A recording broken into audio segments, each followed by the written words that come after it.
Welcome to the studio at That Nerd Show. I'm Marcus Blake, and this is your daily nerd news for Wednesday, January 29th, 2020. Our top story of the day comes from the world of film. For all you Wes Anderson fans, he has a new movie coming out called The French Dispatch, and it will deploy this summer. Searchlight Pictures has just announced Wes Anderson's next comedy, and it will open July 24th. The movie is produced with Indian paintbrush, and it brings to life a collection of stories from the final issue of American Magazine published in a fictional 20th century French city.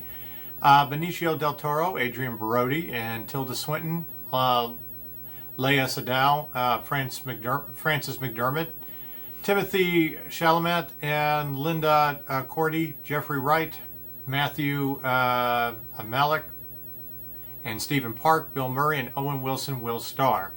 Anderson wrote the screenplay off a story he co-wrote with Roman Coppola, Jason Schwartzman, and Hugo Guinness. Does the film make its world premiere at Cannes? Well, we don't know. That is the big question surrounding this film. The last time Anderson was there was in 2012 with the comedy Monroe's Kingdom, and Cannes is coming up. Searchlight delivered Anderson his highest grossing movie of all time with the Grand Budapest Hotel, which amassed $59.3 million domestic and $172.9 million. Plus, it did win 4 Oscars, including Best Original Score, Best Hair and Makeup, Best Production Design, and Best Costumes. It's not clear whether The French Dispatch will go wide or it will be a limited release. The only other wide entry on that date is Disney's Dwayne Johnson and Emily Blunt movie, The Adventure Jungle Cruise. So there you have it, Wes Anderson fans. He has a new movie coming out this year. In other movie news, Walter Goggins will star alongside Mel Gibson in a movie called The Fatman. Walter Goggins has been cast as the lead in The Fatman. It's a dark action comedy that stars Mel Gibson, who is playing Santa Claus. The casting reunites Goggins again with Roughhouse Pictures, which produced HBO's Vice Principals, produces The Current, The Righteous Gemstones, and which is also producing Fatman. The film originally launched at the Cannes market last spring, has also added Todd Courtney of Mammoth Entertainment to the producing team, with Mammoth now set to finance. The Nelm brothers are directing based off their original screenplay, and production is underway in Canada. Fatman centers on a neglected and precocious 12-year-old who hires an unorthodox hitman to kill Santa Claus after receiving a lump of coal in his stocking. Goggins will star as Skinny Man, the eccentric sharpshooting hitman who works at a toy store. Brandon James of Rough House, Fortitude's Nathan DeBarros, and Skywolf's Lisa Wolfsky are also producing alongside with Robert Menzies. Fortitude will continue to sell the project to buyers internationally next month at the European Film Market in Berlin. Rough House partners include Danny McBride, David Gordon Green, and Jody Hill. They are all executive producers of this film. So you got a good team behind it, and we look forward to checking out the movie Fatman when it comes out. It's also a sad day for movie news, or at least when it comes to the subscription era of being able to see movies on a daily basis. MoviePass filed for bankruptcy in a last-ditch effort to try and save everything. It's no surprise, but MoviePass, the once high-flying movie ticket subscription service that crashed to earth in a mountain of red ink last year, has announced its final demise, declaring Chapter 7 bankruptcy. So has its oddly named parent company, Helios and Matheson Analytics. Unlike Chapter 11, where companies can be reorganized and survive, this gang is dissolving, shutting its doors, and everyone has resigned. 4 months after the MoviePass service closed down, it's very clear now that it's not coming back. The company's interim CEO, Parthasay Krishnan, and CFO Robert Damon both tendered their resignations, as did the remaining members of the board of directors. The company was hot, very hot with moviegoers in Wall Street for a time. but it just couldn't sustain the financial burden of lowering subscription prices from $50 to $10 a month to let fans see a movie every day. MoviePass had to subsidize the difference with theaters. After considering different strategic alternatives, Helios and Matheson Analytics and its subsidiaries MoviePass and Zone Technologies each filed a voluntary petition for relief under the provisions of Chapter 7 of Title 11 of the United States Code, the company said in a filing with the SEC. But it's a bit sad because here at that nerd show, we really did love MoviePass, and it was great for the rest of our staff to be able to see movies that they didn't get to see at the press screening. But it also set a interesting trend in the movie business where you are starting to see movie chains have their own subscription services. So even though it's no longer around, they did innovate the market with a subscription-based service for movie tickets. Currently, the only one that still exists that is more popular than anybody else is the A-list $20 a month subscription with AMC Theaters. But that is the official end of MoviePass, and they will not be coming back. In other news, we turn our attention to a not as popular superhero compared to Marvel and DC characters, but one that's been around for quite a while. The Green Hornet. Amasia Chief is all abuzz about the superhero acquisition. Amasia Entertainment has secured the feature film rights to the Green Hornet under a competitive bidding situation for the much-traveled property that began in a 1936 radio serial. It enjoyed a revival in 2011 with the release of the Columbia Pictures feature starring Seth Rogen. Amasia co-founders Michael Helfand and Bradley Gallo announced the acquisition of rights to the Masked Man brand that has also made previous stops at Universal Pictures, Dimension Films, Miramax, and Paramount Pictures. The Green Hornet and his valet sidekick Kato were introduced on Detroit radio station WXYZ 4 years before the DC Comics debut of the dynamic duo Batman and Robin, The Boy Wonder. The Green Hornet is a featured underworld figure, but in reputation only. The Mystery Man is actually an undercover crime fighter who also crusades for justice with his day job as newspaper publisher Britt Reed. Helfand, the one-time Marvel Studios president and COO, may be Hollywood's most impassionate admirer of the Green Hornet mythology and sees the vintage vigilante as a worthy centerpiece character in a multi-franchise shared screen universe. This is one of the only standalone classic superhero franchises, he said. We're a bunch of fan geeks here at Amasia and are thrilled about creating something fresh and truly worthy of this legacy property. A new world that is relevant and thrilling while respecting and honoring the original version.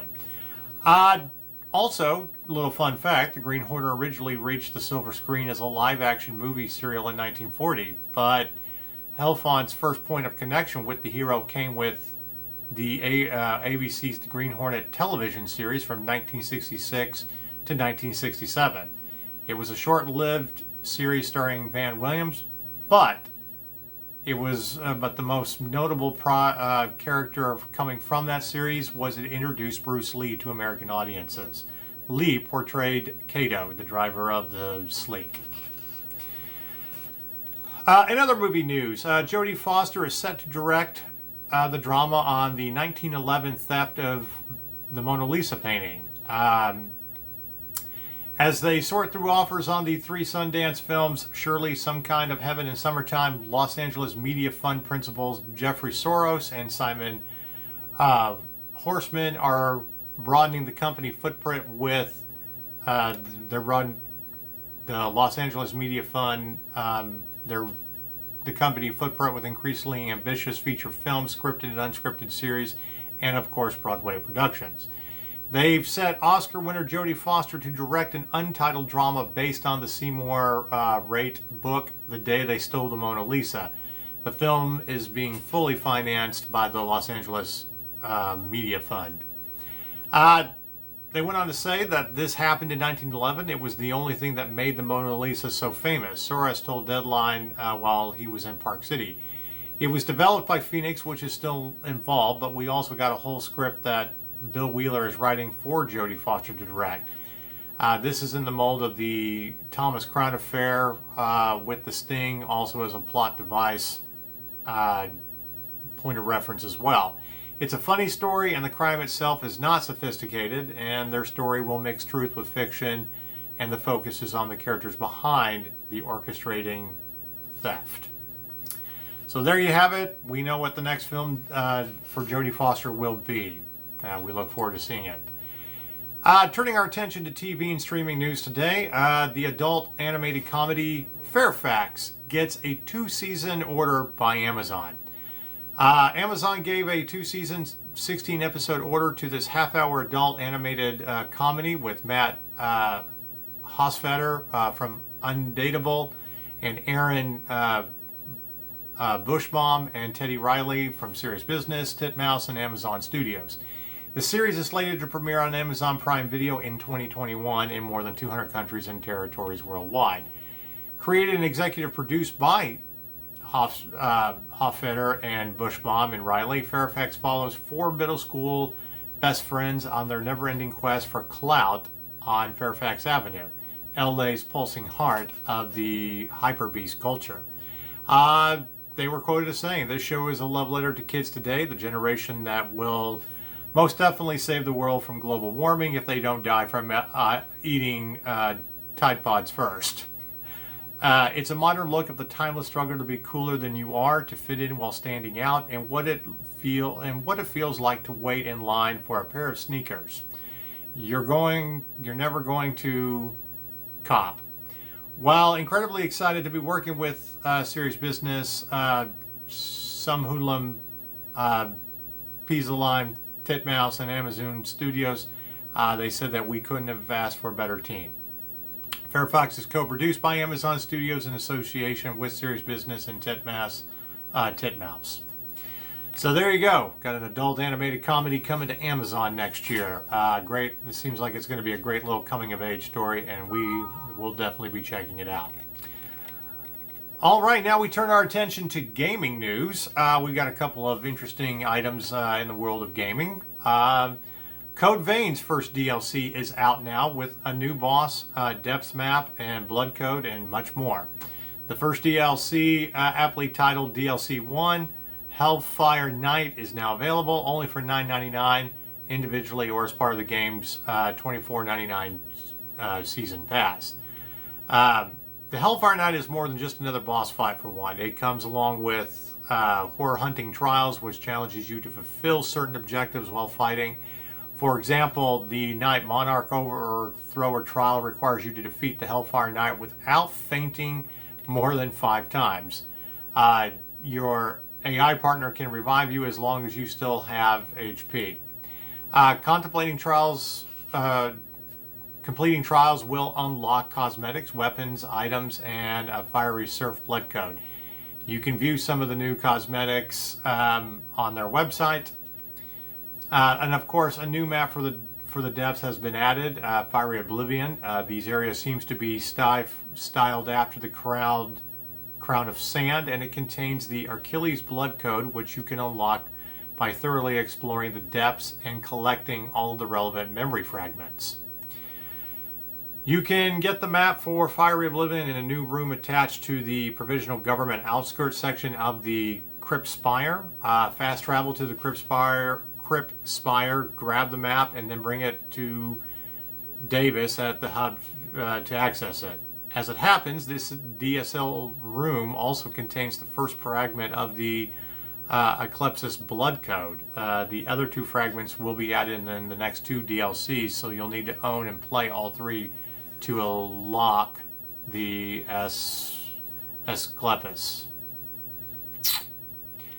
The other day we announced what was coming to free for Xbox Gold. Well, today we turn our attention to PlayStation Plus and the free games that will be coming out in February. They got a lot of great games coming, so we're going to jump right into it. The first PS4 picks, as well as they have bonus game for the PlayStation VR owners. Anyway, they will be introducing BioShock, The Slims 4, and of course Firewall 0. Just to give you a little information about what will be offering, BioShock, BioShock 2, and BioShock Infinite are all visually remastered for current generation systems in this impressive bundle. If you've never played through the desperate struggles and political intrigue of the twin cities of Rapture and Columbia before, they're very much worth your time. Make sure that you don't miss BioShock 2, Minerva's Den, the standalone story that helped launch the careers of the folks behind the indie classic Gone Home. It should be in the BioShock menu under Extras. But that's right, BioShock, BioShock 2, and BioShock Infinite all in one bundle will be free next month on PlayStation if you have a PlayStation Plus account. And that alone is worth paying the $10 a month. For you fans of The Sims 4 will be available. The Sims, even if it doesn't come with the scads of paid expansions that EA and Maxis have made for The Sims since it came out in 2014, it's still a sprawling game of socializing, building, and trying to keep your little virtual buddies from drowning in the pool or trying to make them drown in the pool if you're tired of them. The possibilities are near endless, especially once you transcend the petty moralities imposed on you by real-life society. But there you have it.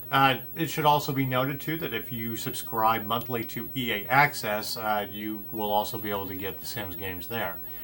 And for those of you that have a PSVR, the equipment, Sony's giving out a third game this month as a special treat to the PlayStation VR owners. Firewall 0 Hour. It is a 4 versus 4 tactical multiplayer shooter in the vein of games like Rainbow Six Siege, but it's only playable in VR. Each player aims down their own sights and coordinates in real time, making for incredibly tense moments leading up to and through hard-hitting firefights. Firewall's new season begins on the same day. The free PS Plus games for February go live. So even season players will have some new things to explore. But there you go. You got 3 great games coming to PlayStation for free next month. And that is what's happening in the world of movie, TV, and streaming and gaming news. So now we turn our attention to the question of the day. Do we really need any more Transformers movies? It was announced yesterday that Paramount Pictures are going to be making 2 more Transformers movies. But I don't think they bothered to ask the question of whether we even really need them or whether the public even wants them. So we're going to discuss it in our question of the day.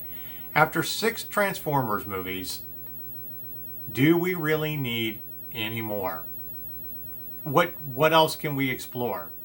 Are they even going to be good? Because I think after seeing the last one, Transformers The Dark Knight, even though it did have Anthony Hopkins in it, the only good thing that I could say about that movie is it's a really good movie to see at any movie that serves beer and you're wanting to day drink. And for those of you that have not picked up on my sarcasm, no, it was not a very good movie. But I feel like we've come to the end of making Transformers movies. They're big, budgeted, summer popcorn spectacles. And while it's great to have Peter Cullen continually voice Optimus Prime, since he's done from the 80s, and it was a real coup to even get Leonard Nimoy to voice a Transformer, just because we've switched, heroes and we've gotten Mark Wahlberg as the main protagonist, helping the Transformers instead of Shia LaBeouf this time. Do we really need any more? I don't. I mean, the Bumblebee movie came out in 2018, and while it was kind of fun and cute, and to go back to the 80s and give him kind of an origin story, it still didn't do all that well at the box office. While it was one of the better Transformers movies that we've seen, again, I still have to ask the question, do we really need any more? But if we're going to get Transformers movies, which it appears that Paramount Pictures is hell-bent on making, it would be interesting to discuss as well what we would want to see in a Transformers movie. Should we continue more of Bumblebee's story? They have rumored that they're going to go back to the Dino bots, or the animal bots, or whatever, the ones that change into animals, which were never as popular as the other Transformers. But at the end of the day, as a nerd, as somebody who grew up with Transformers, I still think that the best movie we ever got was the animated movie in the 80s. And of course, we've had how many, cartoon series based on the Transformers?